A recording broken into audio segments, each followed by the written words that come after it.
Hi, my name is Payam Sharifi. I'm a member of Slavs and Tatars, an art collective founded in 2006 that looks at an area east of the former Berlin Wall and west of the Great Wall of China. Our work is primarily concerned with three activities: publications, artworks, and lecture performances. This exhibition is called Simurgh Self-Help, and it looks at the mythical bird Simurgh, a bird found across the Turkic and Persianate worlds. And we look at the Simurgh as a kind of counterpoint to the eagle, namely the eagle found in Marcel Brother's famous conceptual work, Musée d'Art Moderne, Département des Aigles, Museum of Modern Art, the Department of Eagles.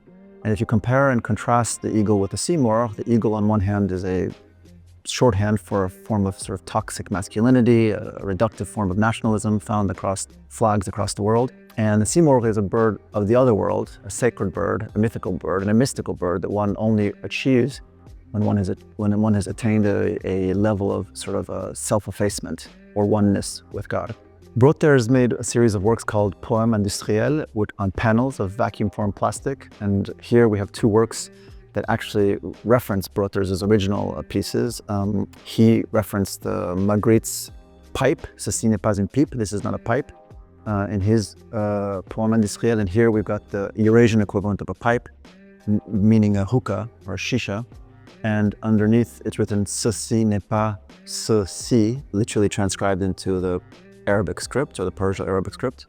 And ce and si in Persian means 3 and 30. And these are important numbers because, of course, in the original poem where Simurgh appears in Attar's 12th century epic, The Conference of the Birds, there are 30 birds who find Simurgh. And Simurgh literally means, in Persian, it's a play on words, a pun for 30 birds. Si means 30, Morgh means birds. Across former socialist countries, there was a tradition of having wrought iron window shutters outside of windows, and this uses the same raw steel, and it's written see more, an English sort of pun on Seymour, to literally see more as a kind of invocation, with more reflected on top and bottom, again as a reference to the 12th century epic poem, Conference of the Birds, where the 30 birds finally reach the destination where Simurgh is supposed to be found, and they realize there is no Simurgh, there's just a pond with their own reflection, meaning that there is no God outside of oneself or transcendent, it's actually within oneself, the reflection of themselves.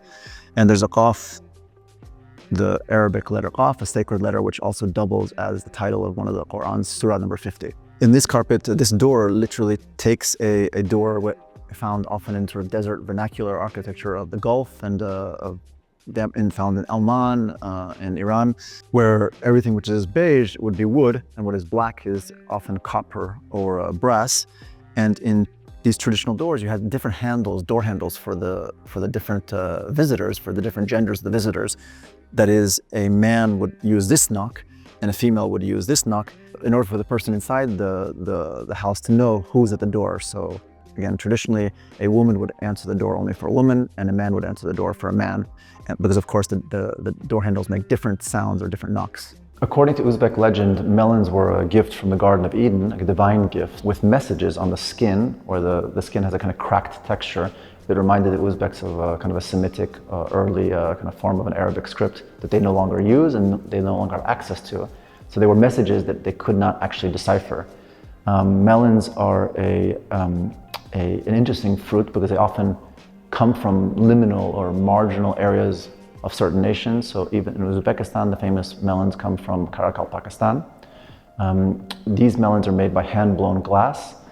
The word for melon in Slavic languages, often like Ukrainian and Russian, comes from the root to blow, duit. The word is dinya for melon. And so these are actually hand-blown in that tradition as well.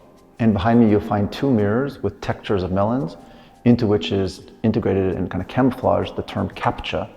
Captcha is a form of a device which you find online to distinguish between a robot and a human. And each of them has a different transliteration or transcription of the word captcha, either in Latin or Cyrillic alphabets. The two hands carpet on the floor are a reference to a Naqshbandi Sufi doctrine called Das Bakar Dil Biyar, which literally means your hand should be at work and your heart with God, because until the 12th century Naqshbandi order, Most Sufis were hermits that withdrew from society, and Naqshbandi actually advocated for a return to civic engagement and a less ostentatious form of devotion. So instead of sort of showing one's devotion or commitment to God, but actually doing it silently. Not only silent, sort of a zikr, silent meditation, but also a silent form of devotion, but that one should publicly be involved in an active citizen. And unlike the eagle, this sort of shorthand for the toxic masculine, the eagle is often portrayed as a kind of always as a man, never as a female, macho. The Simurgh is gender fluid, literally flaming. Its tail is in flames and quite flamboyant. So it offers, again, a different approach to being and to genderness or non-genderness in that sense, or fluidity of gender that the eagle squarely lacks.